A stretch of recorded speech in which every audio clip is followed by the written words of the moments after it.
The moment you cross into Canada, you have to change two things. One, you have to change your perspective about the government.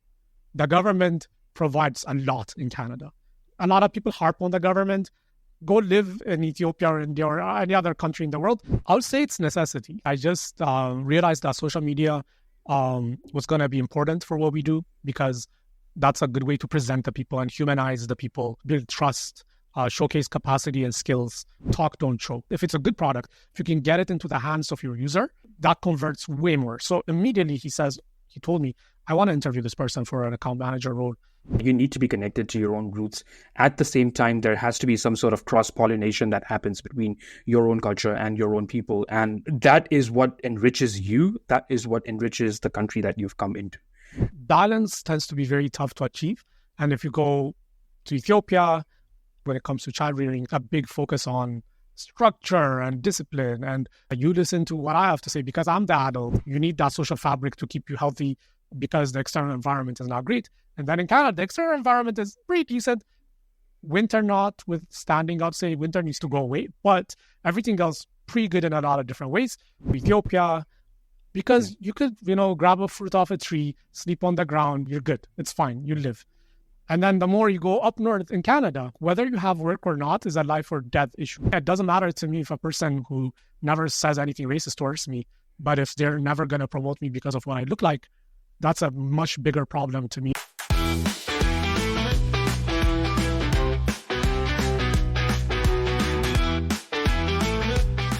Okay.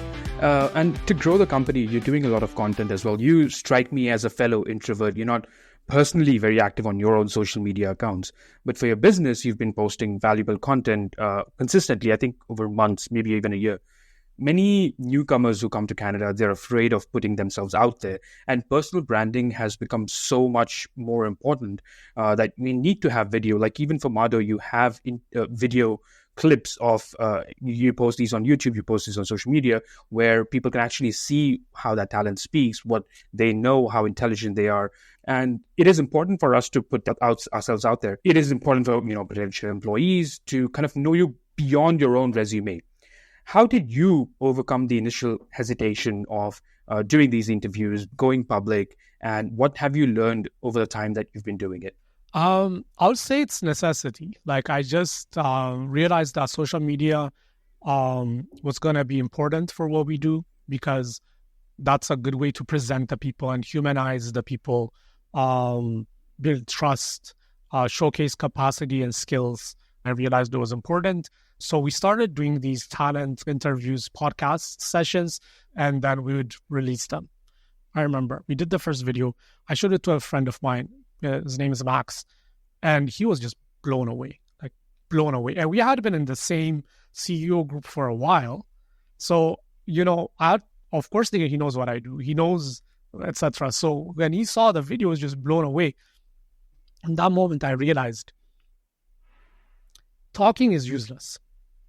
Like, talk, don't show. Like, every time you can present your product, every time you can just get your product, if it's a good product, if you can get it into the hands of your user, that converts way more. So immediately he told me, I want to interview this person for an account manager role.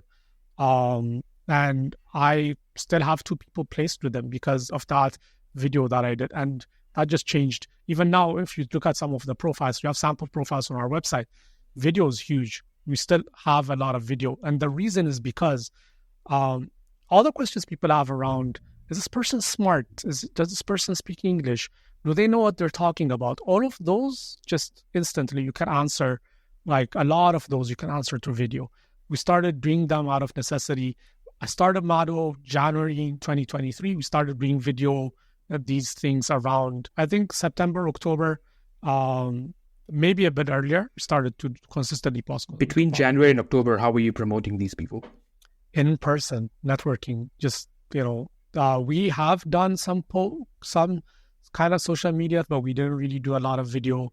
Did you have like a folder full of resumes that you just took to networking events and you say, oh, looking for a marketing coordinator, let me just flip to that? I would send through email, I would follow up and send resumes. And video converts so much. It's insane. Yeah. It's insane how fast I've been able to find people opportunities when I'm able to bring video to the table.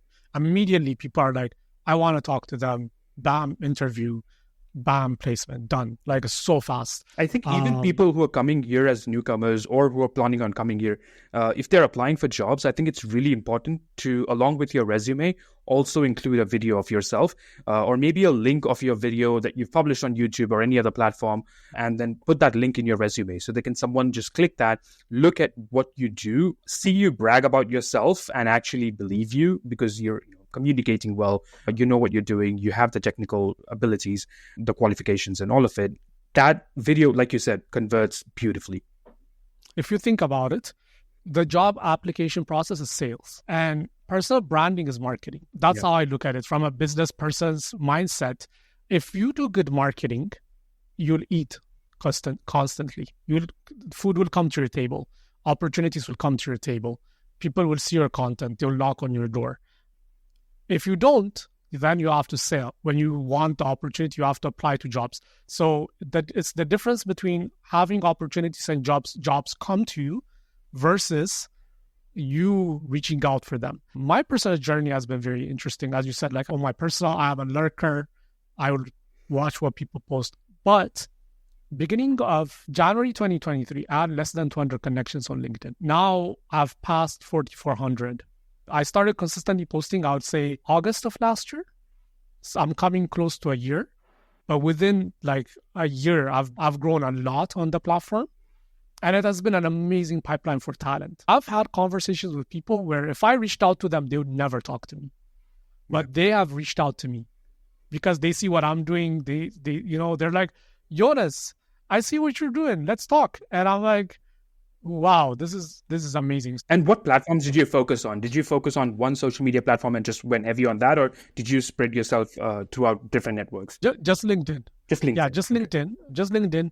LinkedIn, I do feel like it has started to really choke organic reach, which a lot of people are complaining about it. I also feel it. I think my impressions have gone down by half. I don't know why they changed the algo. So people are kind of running around trying to figure it out.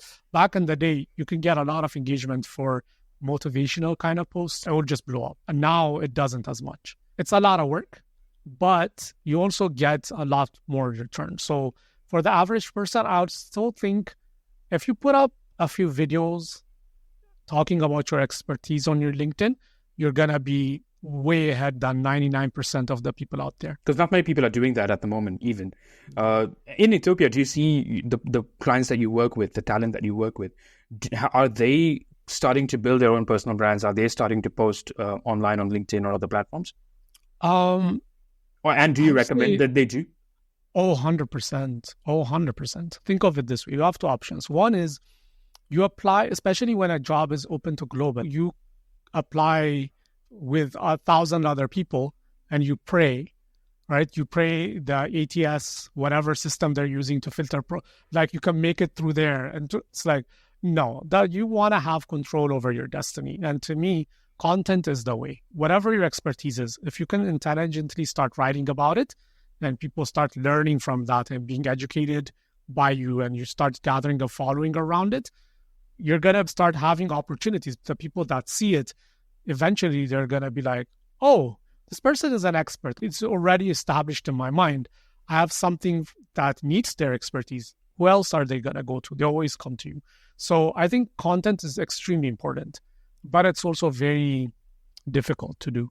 One, it takes time to see any results from it. So you have to consistently do it for a very long period of time. The algo will punish you if you're not consistent. Yeah. Right? Like your impressions will go down. If you are a software developer, if you're a digital marketer, if you're a social media manager, start talking about your expertise. If you do that, it's going to be a huge value add for sure. Going back to your time in Ethiopia, you grew up, your entire childhood was spent in Ethiopia. You had a certain type of childhood, and your kids are now growing up in Canada. There's likely a lot of childhood memories that you have, a lot of experiences that you had from back home.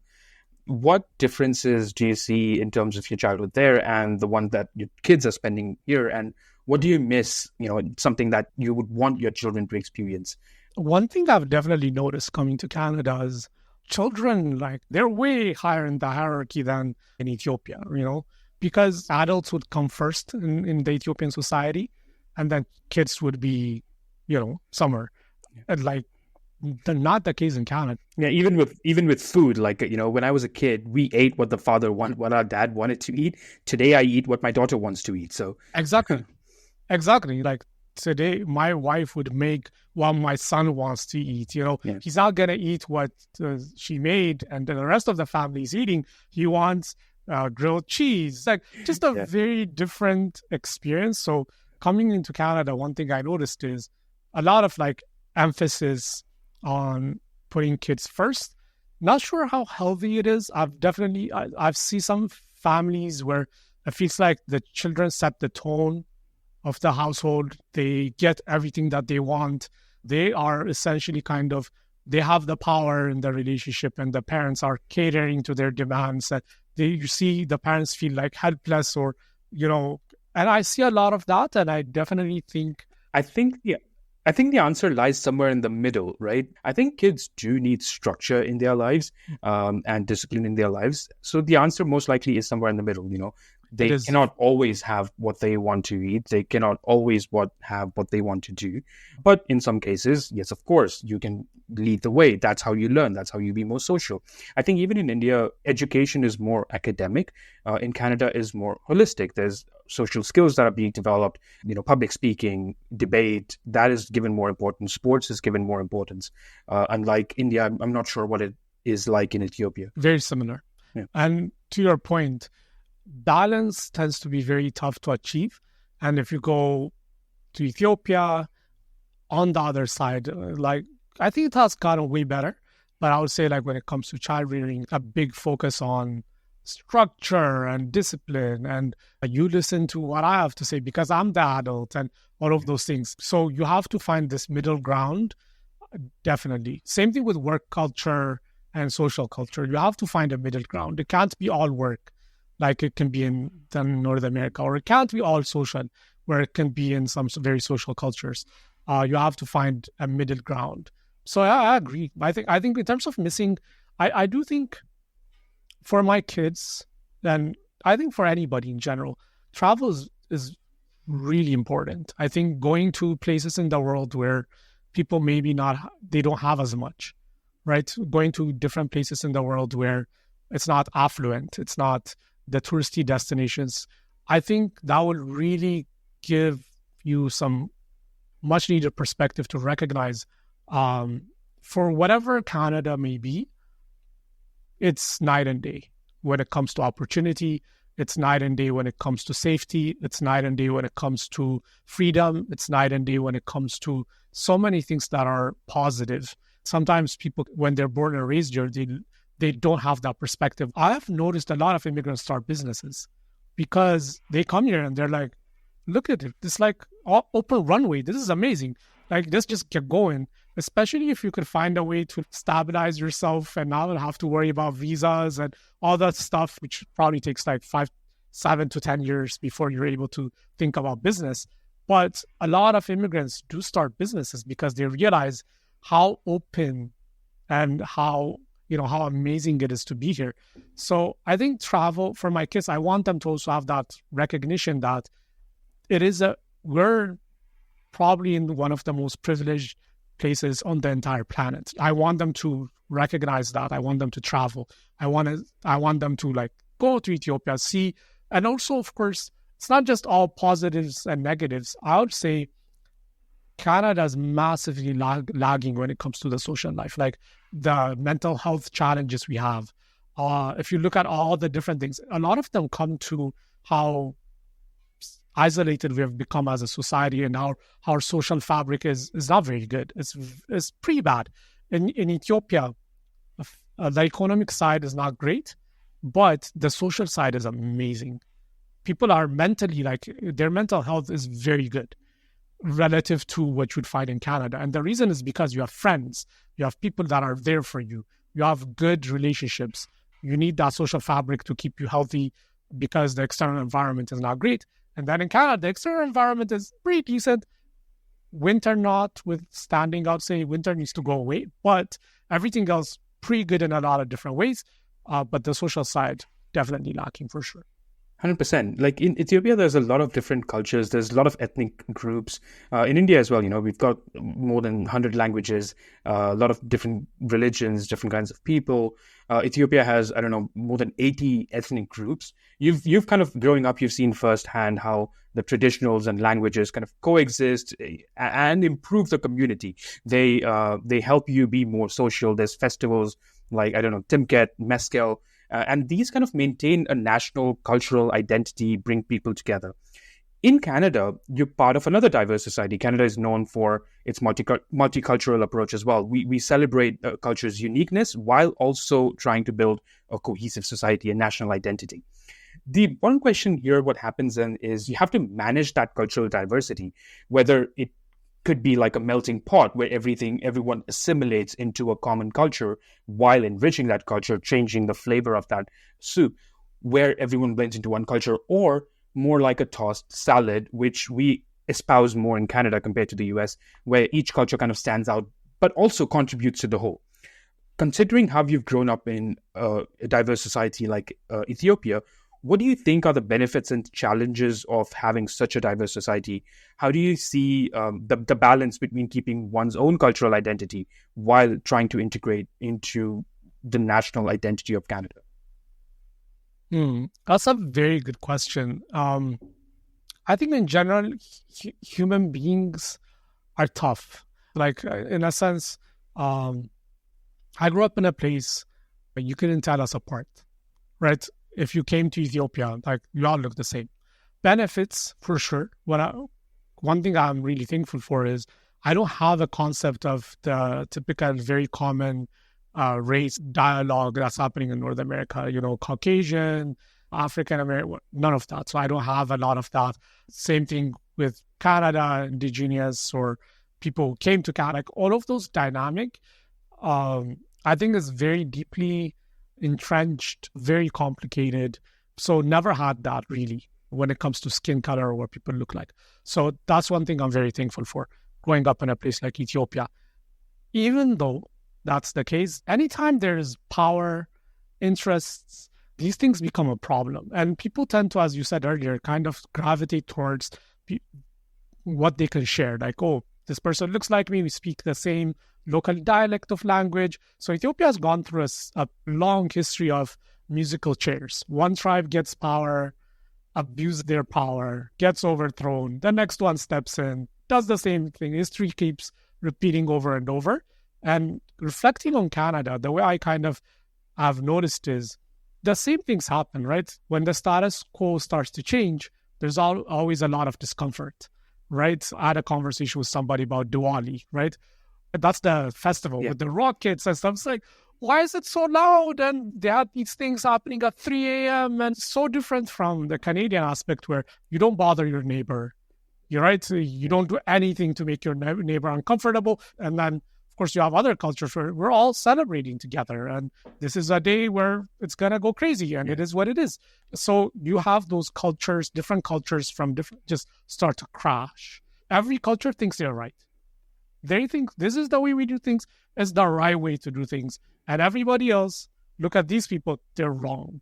So having that, when all of these different personalities within cultures, different people, all of that comes together, definitely think there's a lot of room for conflict. And I do feel that whether you do a soup or you do a salad, people will just figure it out and it's fine. But then whenever you get bad actors in the space, that's when the real problems happen. So if you get a racist in a very powerful position, then it's very, very, very bad for people who don't look or sound or whatever with that person. It's a very complicated problem. For me, I would love to relate to everybody as an individual. That's what I try and do as a person.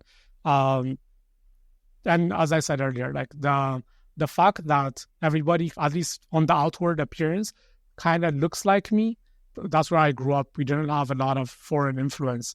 That helped a lot. So coming to Canada, you'd have to be very blatant and direct about your racism. I can't pick up on it. I would just think you're rude or you don't like me for some reason. So I do think that's part of the blessing. Canadian racism is not very direct. It's very subtle. It's hard to pick up on those cues. There's microaggressions here and there. And unless you're paying attention to it, it kind of passes you by, which is, I think, is a good thing. It's really hard to kind of worry about every tiny thing that anyone ever says and trying to hold them accountable for it. I think it's just easier to move on with your lives and, like you said, show, don't tell. Just build your life better, build your community better, help out your community, and also, try to adopt some sort of Canadian identity. You've moved to Canada for a reason. There needs to be some sort of balance between bringing your own cultural identity and your own diversity and your own new ideas into a new country while also adopting to how that country operates. To that point, there's a concept in Ethiopia called Tizita. I don't know if I'm pronouncing that correctly. It's a musical form that is kind of similar to the blues genre in Western music. But Tizita is not just music, it's more than that. To a non-Ethiopian, how would you explain the concept and what does it mean for you personally in your own life? Tizita is how it would be pronounced. Now, Tizita, I don't know how you say it correctly. It's nostalgia. For me, one thing I've realized is, especially once you graduate, life starts moving like 10 times faster, right? You finish college, life just immediately starts moving 10 times faster. You get married, you have kids, like it just comes at you. More like hits fast. You in the face 10 times faster. It just hits you in the face 10 times faster. And when you're a kid, like, when is it going to be summer? And then it comes out, it's like, when will we start school? Like it felt longer, even though it was the same amount of time. It's just taking those moments to kind of recognize, where have I been? Where was I before? Right? Sometimes you can get really caught up in your day-to-day, in your challenges, what's going on, that you forget to look back and realize, wait a minute, look, I came to Canada, I worked, like all the different things that you've made progress of. And it also leads to a bit of thankfulness and recognition that there has been stuff in your life and those things have been good. So that's kind of how I look at it, from a place of looking back, reminiscing, being thankful, recognizing how much you've come forward. I think you put it beautifully. Tizita is not just nostalgia. It's the feeling of where you started and where you are now and how much you've come along the way. That I think is the best way anyone has ever put it. In Canada, you worked with Suncor Energy, like you said, as a project coordinator, and now you have an entrepreneurial venture with Mado. Back home in Ethiopia, you were an academic, you were a professor. In what way is the work culture in Canada different from Ethiopia? And what are some of the challenges that you think immigrant professionals face in the Canadian job market? Okay. Before I start that, I was an assistant lecturer. I was not a professor. I think in terms of work culture between Canada and Ethiopia, or maybe even Canada/US versus Ethiopia, the culture tends to be very work-focused in here, right? Extremely work-focused. And then on the Ethiopian side, it's very like social-focused. The culture is very social. It has changed a lot over the last 10, 15 years, obviously because what's happening in the economy is forcing a lot of people to become a lot more work-focused. I would say, and this is something that I tell people sometimes, if you go around the equator, work cultures tend to be very lax. Like social culture stuff, because you could, grab a fruit off a tree, sleep on the ground, you're good. It's fine. You live. And then the more you go up north in Canada, whether you have work or not is a life or death issue. You can potentially die every winter. Yeah. Right? If you don't have a roof over your head. Yeah, you're done. So I think that has kind of created cultures which are very work focused because you need it to survive. There's no other ways. I think it's funny to me when I see the two cultures collide in Canada, for example. Somebody tells them, hey, I'm inviting you to my wedding. They're like, that weekend I can't make it. I have a trip to Mexico planned. I'm really sorry. In Ethiopia, your relationship is done. Like, you're not friends with that person anymore. You're dead to them, because in Canada, the social structures doesn't matter as much. It's like, oh, okay, we'd have loved to have you there, blah, blah, whatever. But in Canada, if I schedule a meeting with somebody and I ghost them and I don't show up, it's over. The relationship is done forever. Yeah. It's done. It's done. Like you're not, so because that's what they value and they focus on. In Ethiopia, the reverse is true. If you tell a person, hey, I can't make your wedding, it's over. If you are late to a meeting or you don't show up to a meeting and you give them some excuse after, it happens and people are kind of not focused on it. So for me, I'm in this intersection where I am finding people to come to work with US and Canadian companies. So the reality is their work culture has to reflect that. You can't bring somebody who has that Ethiopian typical work culture and get them to, at least not happily. If you want to have amazing placements where people are really happy, then you need to find people that already fit the North American culture mold when it comes to work and get them connected. So that's what we do. One of the things that we focus on doing is soft skills, work culture. We just find people that are already a good fit. Maybe in the future, we might start training for it, but not right now. We just find people who already have that intrinsically and then just place them. So yeah, that's the difference I see. And let's say someone is planning on moving here or has recently come here to Canada. What steps should they consider to effectively transition their skills to the Canadian market? Oh, that's a good question. And one of the things that I see a lot is, I don't know if it's true in the Indian culture, but in the Ethiopian culture, sometimes you end up in the same path as the person who received you into Canada. So if a person receives you and they do Uber, you do Uber. If they receive you and they do professional work, you do professional work. So the first thing I would say is, if you want to get into professional work, get somebody or be around people who are doing professional work in Canada. Like, just find that community of people that are doing what you want to do and make relationships and connect with them. That would be number one.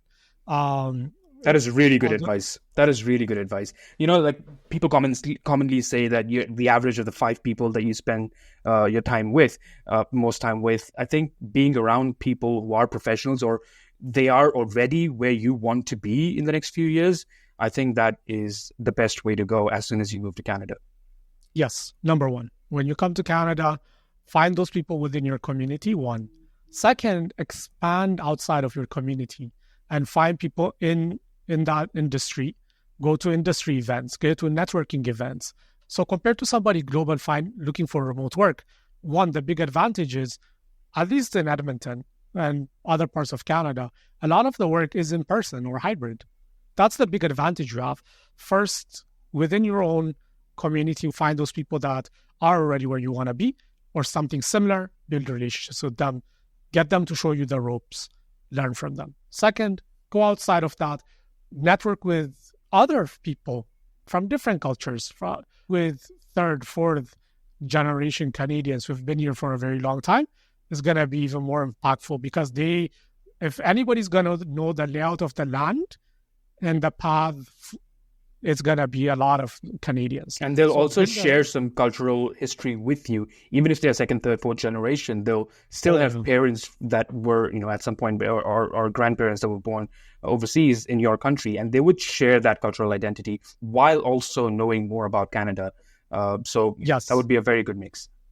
Yes. And I would say even people who've been in Canada since the beginning, they'll be really good for you. And what I've noticed a lot is people are very helpful in Canada. As long as you're not stepping on their toes, a lot of people will help you. And I think a lot of people come from cultures where there's so much lack in resources. There's so much, poverty. There's so much challenges. And even governments, they don't help you. There isn't a lot of support from government. They come having the same mindset. But I think the moment you cross the border, if you're looking through your TV screen and you're flying it, the moment you cross into Canada, you have to change 2 things. One, you have to change your perspective about the government. The government provides a lot in Canada. A lot of people harp on the government. Go live in Ethiopia or India or any other country in the world, then come and tell me. You'll kiss the ground and thank the government twice. Yeah. Like even the healthcare system, people complain about it all day. And yes, it is bad. Yes, there's a lot of challenges with that. But have you seen the healthcare systems in some developing countries? They're so much worse. And you still have to pay for those. In Canada, it's free. There are challenges, and hopefully they will improve. But the difference that it makes in Canadian society. I would always say, like, the government provides a lot of support. Go find newcomer programs, job placements. There's so many of them. Go find them, use them, ask for them. The second thing is people in general. Nobody's hoarding resources. A lot of people have abundance. They're not as worried about that you're going to take this or the other thing from them. So it's a very different mindset. When you come to Canada, you need to realize people will help you. So you have to, it's okay to ask, to say, hey, I'm looking for a job in this area. Do you know anybody? I've seen a lot of people in fear, feeling blocked off, not making use of the resources. So if you come to Canada, government, people, very different. They're going to help you ask, push in, be a part of it, and make use of it. Don't be ashamed to just step in. And then, of course, I would always say, when it comes to language, your confidence matters a lot more than the actual capacity that you have in your language. Actually, I'm going to ask you, Izaz, one thing I've noticed is, and maybe you can shed some light on it. I've seen some people from some cultures that come and they are very insecure about their language and communication, etc., and then that holds them back quite a bit. And I've noticed some cultures where they don't care. Like, if you don't understand what I'm saying, it's your problem, right? Like, and then they're just gonna be confident and just speak. I've noticed a bit, maybe I'm wrong, but I've noticed a bit of the latter in some of the Indian community, where they're comfortable, they're gonna speak how they speak. It is what it is, like, you deal with it. So tell me a little bit about that. Like, what's going on there? I think there is this sense of pride that Indians have because it is one of the fastest developing countries in the world. Everyone is aware about India. It's such a huge country. Every town that you go into Canada, there is bound to be some Indian person there. So that diaspora is so spread out around the world. The country is so global. Most of the service industry of the world is in India. And all of that pride has kind of seeped into our collective psyche. Language is not just about grammar. Language is about understanding each other. Let me ask you this. If you, I'm not asking you, I'm asking the Indian diaspora around the world. If a white person or if someone from Africa came down to India and they tried to speak Hindi and they spoke it in their own accents rather than how Hindi is actually spoken, would you be comfortable with that? Would you not want them to speak correct Hindi with the correct pronunciations, with the correct accent? And if you've lived in another country for 4, 5, 10 years, would you not want to do that as well? There's a famous actor in India. He passed away a while ago. His name was Tom Alter. He migrated to India from UK. He was an Englishman. Initially, his Hindi was very accented. He spoke Hindi with a very thick English accent. But over a decade or two, he learned Hindi better than native Hindi speakers themselves, and you could not differentiate between his pronunciation or his accent with someone who had grown up in India. That was a very good example for me personally as well, and I think we should definitely make an effort to get there as well. Definitely agree with a bunch of what you said earlier. And one thing I've realized is when you are living in a place where everybody has the same accent as you do, let's say, for example, for your case, Hindi, everybody's speaking Hindi, same accent, maybe some regional dialect differences, etc. But in general, same place, same accent, etc. Or maybe even you're speaking English, everybody's speaking English the same way, and then you leave and then you come into a place where, everybody else speaks, not everybody, but most of them speak English a different way. Now you stick out like a sore thumb, right? Here's what I would say. On the one end, where nobody can listen to what you have to say because your accent is so thick, you're kind of blending words together and people can't understand you. And then there's the other case where people can understand what you're saying, you just have an accent. I think those two are very different. If people are not able to understand what you're saying and you end up having to repeat yourself regularly, that's a big problem. That you have to work on it. if people can understand you and you have an accent, now we have a very different conversation in my mind. So now that goes to culturalism, right? If they're accepting of the accents and they're like, oh, it's beautiful, it's nice, I can understand it. I don't mind. I don't think it's a problem. Then it becomes very accepted.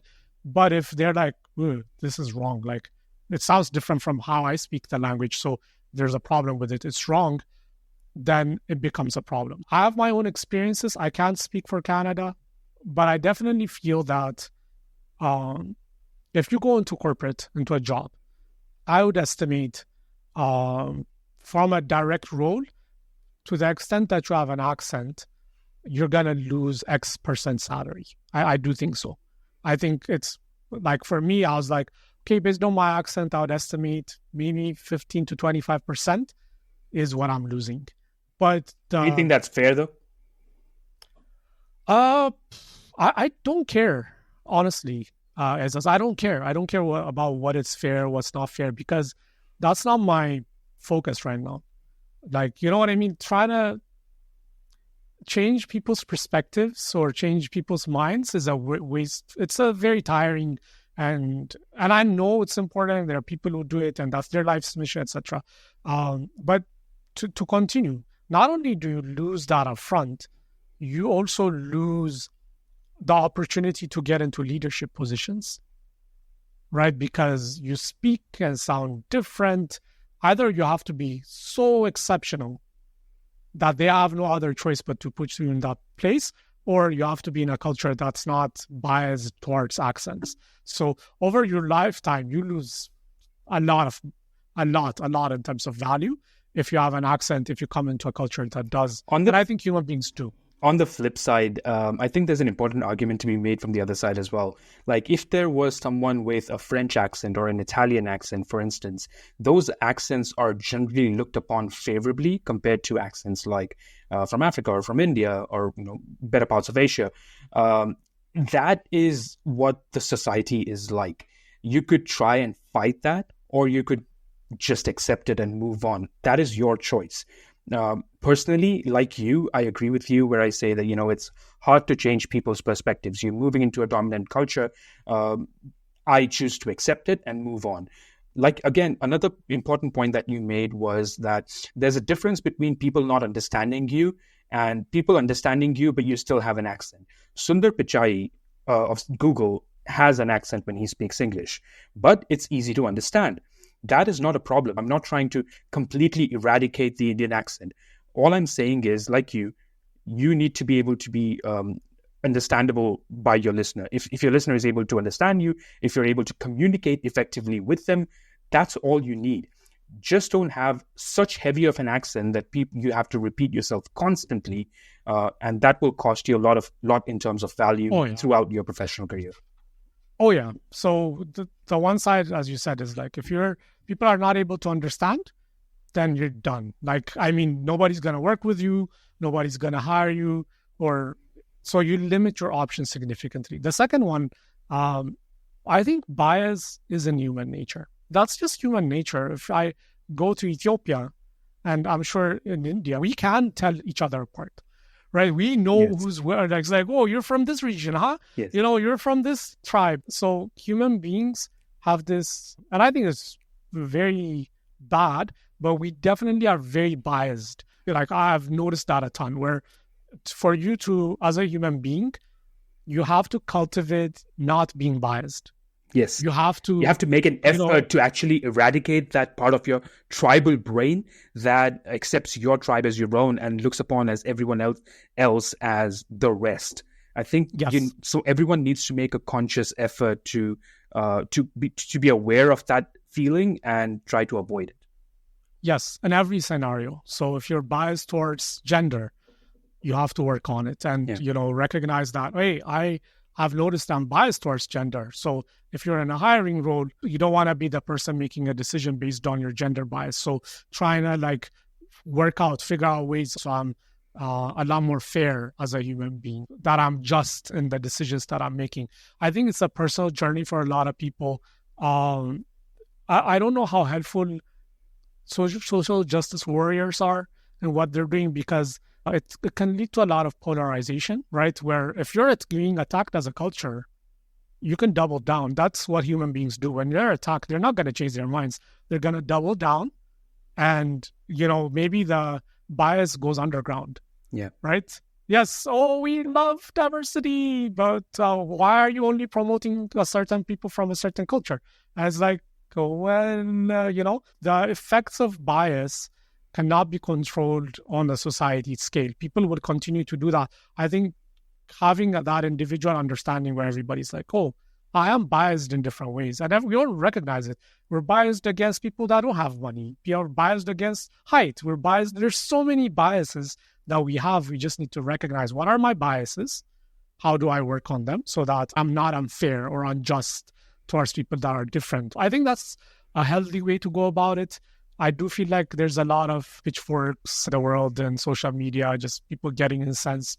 And there are people that are very biased, like very overt, direct, and will say the stuff. But I think the more insidious one is the people that are not overt, but they do hold them and they act on them. So to me, it doesn't matter to me if a person who never says anything racist towards me, but if they're never going to promote me because of what I look like, that's a much bigger problem to me than, well, of course, somebody saying something direct would be pretty bad. There is definitely a place for social justice debate as well, because like you said, some people are not even aware about their biases. And it's important for them to listen and understand that, I might actually have these biases as well, and I might need to work on them. So just to even make them aware of that, it is important to bring these topics out and debate them. But overall, I think it's important for us to recognize them while also trying to move on and not get stuck on these and spend our entire lives trying to work on these. If you had to come back again, if you were, let's say, landing from Ethiopia, fresh off the boat in Canada today, what would you have done differently now that you've been here for over 5 years? To be honest, not much. I think the first 5 to 10 years of your life, when you emigrate to a different country or you come to Canada, it's kind of predetermined depending on the path that you come on. What would be different? I think that the number one thing is what I mentioned earlier, just kind of figuring out a way to acclimate very quickly to the culture. And to your point, I think a lot of people would just stay within their own culture. It's like they're living in Canada, but they're a version of whatever country they came from. Was that a conscious decision that you made? Like, were you biased towards Ethiopian culture when you moved in and you followed your own journey towards kind of assimilating, integrating into Canadian culture, adopting some of that? Or were you already aware of that? And as soon as you moved to Canada, you just blend into it? So for my journey was a bit different. I think if you grow up in the privately educated, middle class, kind of upper middle class kind of environment in Ethiopia, you get exposed to Hollywood a lot and foreign culture. So you already come with an interest in North American culture. The second thing is, I also immediately, a lot of the connections we have is built through our church. Our social life is connected to our church. And I made a conscious decision to join an international kind of church. That kind of changed everything for us. Because if we had just gotten plugged to an Ethiopian church here, our life would have gone in a very different direction. Because the conversations are different. You don't really see what's available, or you don't venture out. If, as I said earlier, you don't know what the path is. You don't know what the well-trodden direction is. And what your people or your community is able to show you. And India is very different, I would say, because you have such a massive presence in Canada that you're everywhere. You're in every industry, you're doing everything. So I think getting directly plugged into the Indian ecosystem is not that big. It's okay, it's fine. But then if you come from a place where you don't have as much population, it's going to be very difficult for you to break in unless you put yourself in a situation where you are connected somehow, you are networking. So for us, it wasn't like an intentional, let's just be this or the other thing. It was more of like, yeah, we want to be part of this church. It is connected to actually to the pastor's brother leads a church in Ethiopia that my wife grew up in. So it's just this interesting connection. So I just directly from day one, I started going to this church and had that experience. I would say here's the challenge. When you come into a new environment, building those relationships is very hard. And it's very easy to do it with people that look like you and that have shared those experiences. So it's tough. I think you still need those. You still need that connection. That's something I'm potentially lacking. I'm not as connected to the Ethiopian culture. And maybe I should be a bit more. I think you were completely right that you need to be connected to your own roots. At the same time, there has to be some sort of cross-pollination that happens between your own culture and your own people. And that is what enriches you. That is what enriches the country that you've come into. On that note, I think it's been a beautiful conversation talking to you, Yonas. Yeah. I really appreciate you coming on and having this conversation. I think we expected to be around for 60 minutes. We've been, 2 hours now? So I really appreciate all your insights and the entire conversation. If someone wants to reach you and ask for your help, whether it's users who want to hire Ethiopian people or whether it's talent that wants to find a job, a remote work in Canada, or people from Ethiopian descent or other immigrants who would want your help, how would they reach out to you? What is the best place to reach you? Best place might be LinkedIn. So I'm very active on LinkedIn. So it's like Yonas, Samuel, Halala. So I'll share your LinkedIn URL in the show notes. Perfect. Awesome. Cool. That's the part. Thank you, man. Thank you for coming on. Thank you so much.